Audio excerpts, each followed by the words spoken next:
Evento tradicional no calendário brasileiro, o Estadão Summit Agro abriu a edição de 2024 com especialistas e um público interessado em saber quais serão os desafios que irão nortear o cenário do agronegócio no Brasil, líder em exportação de alimentos com seu clima tropical. Durante o painel de mudanças climáticas e o agronegócio, ficou claro que o Brasil irá precisar tomar algumas ações para mitigar os efeitos do clima extremo e trabalhar as adaptações para ter maior resiliência e garantir a soberania da sustentabilidade dentro e fora do campo. André Lima, secretário extraordinário do Controle de Desmatamento do Ministério do Meio Ambiente e Mudança do Clima, disse que há uma infraestrutura climática verde muito desafiadora pela frente.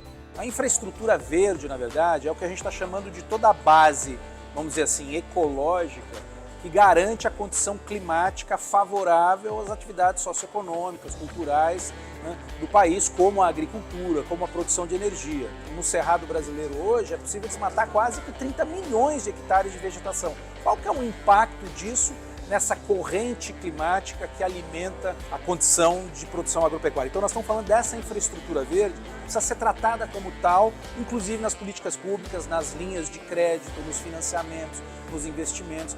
Nós precisamos ter os mesmos incentivos e benefícios para a infraestrutura verde que a gente tem para obras do PAC, para obras de saneamento, para programas de habitação popular e por aí vai. Jean Paolo Pellegrino, pesquisador na área de mudanças climáticas da Embrapa, chamou atenção para o aumento das mudanças climáticas, seca, alta temperatura e déficit hídrico, que trazem riscos para a agricultura, e apresentou alguns exemplos de mitigação desses impactos. Para a gente reduzir o risco climático na agricultura, a gente consegue adotar várias práticas de cobertura do solo, às vezes de cultivos protegidos, de sombreamento e outras técnicas. E também várias técnicas de manejo, porque o principal impacto da mudança climática e do próprio variabilidade climática é a questão da alta temperatura e da baixa disponibilidade de água para os processos da planta. Então, a gente adotando práticas que melhoram a infiltração da água no solo, reduz a temperatura do próprio solo e da cultura, são práticas que ajudam a aumentar essa resiliência, né, ou essa adaptação dos cultivos à condição climática. Ela pode já estar adaptada ou, se a gente está falando de mudança climática, ela vai ter que se adaptar. Né? Então, em geral, são essas as práticas. Enquanto o Summit Agro rolava em São Paulo, em Baku, no Azerbaijão, a comitiva brasileira que está representando o Brasil na COP29 apresentou a Contribuição Nacionalmente Determinada para 2035, a NDC, principal compromisso internacional do Brasil na área de mudança do clima, que propõe uma redução das emissões na faixa de 59% a 67%. Isso significa que o Brasil deve emitir entre 850 milhões e 1 bilhão de toneladas de carbono equivalente no período. Eduardo Bastos, presidente do Comitê de Sustentabilidade da Associação Brasileira do Agronegócio, comentou a NDC e os desafios do agro. Eu acho que é importante, né, a gente ter essa meta intermediária, né, um dos desafios que a gente tem tinha uma meta né, para 2025, uma meta para 2030 e a próxima era 2050.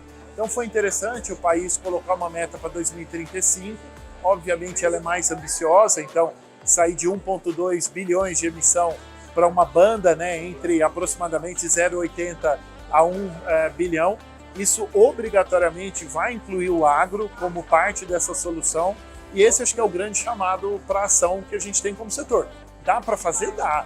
Né? O próprio plano ABC+, no total, ele fala em 1,1 giga de captura de um setor que emite aproximadamente 600 milhões. Então, a gente tem um potencial de capturar quase o dobro do que a gente emite, desde que a gente consiga implementar essas boas práticas o mais rápido possível. Então, escalar sistema plantio direto, escalar integração lavoura, pecuária e floresta, sistemas agroflorestais, biocombustíveis, tudo isso vai exigir uma monta de recurso na ordem de 600 bilhões de reais, isso é mais que o Plano Safra brasileiro. E esse é o grande desafio que a gente vai ter. O evento contou ainda com outros painéis importantes sobre mercado, pecuária, oportunidades e o Green Deal, um pacto que inclui a lei ambiental que proíbe a importação de produtos agropecuários provenientes de áreas desmatadas legal ou ilegalmente. Suemi Mori, diretora de Relações Internacionais da Confederação da Agricultura e Pecuária do Brasil, destacou a relação comercial com a União Europeia e o plano de ação do Pacto Verde e as consequências para o Brasil. É muito importante para nós, que é o segundo principal destino das nossas exportações brasileiras. A China tem 36%, a União Europeia tem 13%.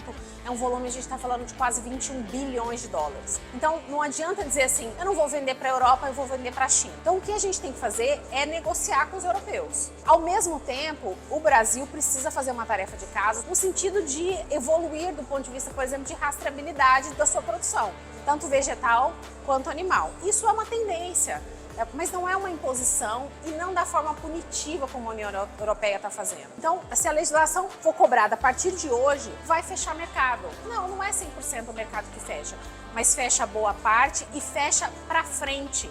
Porque assim, se você coloca uma data de corte, como eles colocaram, proibindo a entrada de produtos que venham de áreas abertas após 31 de dezembro de 2020, você está fechando a porta para a nova fronteira agrícola. Você está fechando a porta para vários estados brasileiros. Por exemplo, vou dar o exemplo do café. O Brasil tem 3 principais produtores de café: Minas, São Paulo e Espírito Santo. A maioria dessas áreas são áreas consolidadas. São áreas antigas, bem anteriores a esse tempo que foi colocado pela União Europeia. Por exemplo, Rondônia está produzindo um café de qualidade. Para Rondônia, esse mercado está fechado, simplesmente por uma data.